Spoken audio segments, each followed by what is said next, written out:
সূরা নিসার 18 নম্বর আয়াতের মধ্যে বলেন ওয়ালাইসাতিত তাওবাতু লিল্লাযীনা ইয়া'মালুনাস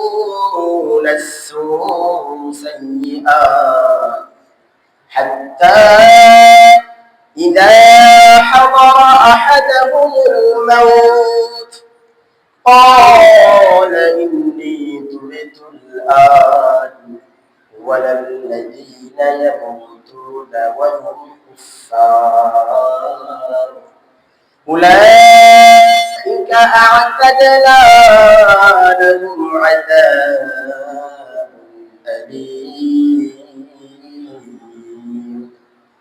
وليست التوبة للذين يعملون السيئات যে ব্যক্তি আসমানের নিচে জমিনের উপরে খারাপ কাজ করতে করতে অভ্যস্ত হয়ে গিয়েছে, ওই ব্যক্তির কপালে সে যদি তওবা না করে, ওই ব্যক্তির কপালে কখনো তওবা অর্জন হবে না। ওয়ালাইসাতিত তাওবাতু লিল্লাযীনা ইয়া'মালুনা সাইয়্যাত, আসমানের নিচে জমিনের উপরে যেই ব্যক্তি সদা সর্বদা খারাপ কাজ করে বেড়ায়, হাত্তা ইযা হাদারা আহাদাহুমুল মাউত, এবং পরিশেষে যখন তার মৃত্যু ঘনিয়ে আসে, ওই সময় সে চিন্তা করে জীবনে অনেক খারাপ কাজ করেছে, এখন ভালো হওয়ার দরকার। কি হওয়ার দরকার? ভালো হওয়ার দরকার।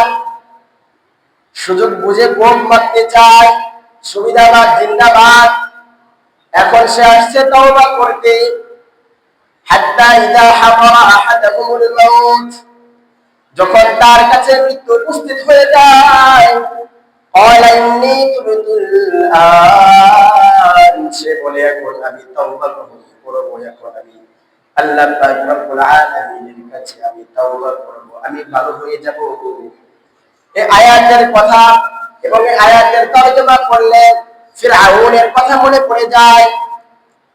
হযরত মুসা আলাইহিস সালাতু ওয়াস সালামকে যখন ধাওয়া করলেন, হযরত মুসা আলাইহিস সালাতু ওয়াস সালাম নীল নদ পার হয়ে যাওয়ার পর ফিরআউন সহ তার দলবলকে নিয়ে যখন ওই লোহিত সাগরের মাঝখানে উপনীত হয়েছে, আল্লাহ পাক রব্বুল আলামিনের আদেশে পানি একসাথে মিলিত হয়ে গিয়েছে।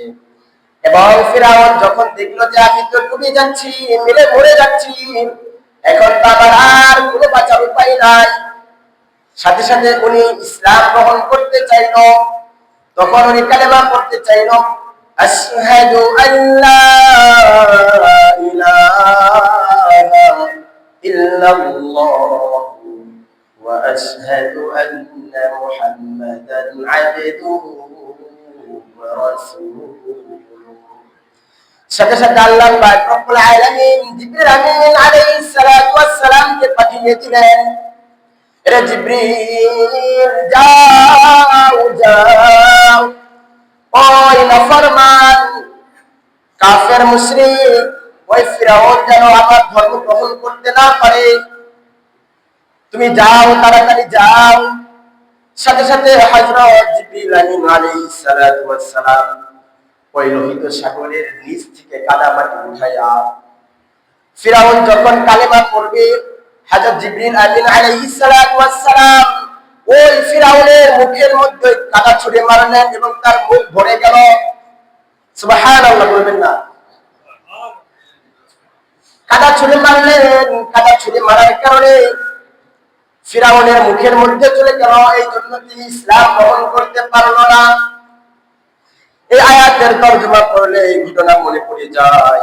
এই জন্য ভাইরা আমার, আমরা যারা সর্বদাই নামাজ থেকে বিরত থাকি, মানুষের অন্যায় কাজে সহযোগিতা করি, সুদ ঘুষের সাক্ষী হয়, সুদ গ্রহণ করি এবং ঘুষ গ্রহণ করার ক্ষেত্রে আমরা সাক্ষী থেকে যাই, অর্থাৎ আমরা সদা সর্বদাই যারা গুনাহের কাজের মধ্যে লিপ্ত থেকে যাই, তাদের ব্যাপারে সতর্কতা স্বরূপ এই আয়াত সূরা নিসা 18 নম্বর আয়াত, ওয়ালাইসাতিত তাওবাতু লিল্লাযীনা ইয়া'মালুনাস সাইয়্যাত, যারা সদা সর্বদাই যারা পাপ কাজে লিপ্ত থাকে, হাত্তা ইযা হাদারা আহাদাহুমুল মাউত, যখন তাদের কাছে মৃত্যু নামক বস্তু এসে যায় তখন তারা বলে আমি এখন ইসলাম গ্রহণ করব, আমি এখন ভালো হয়ে যাব।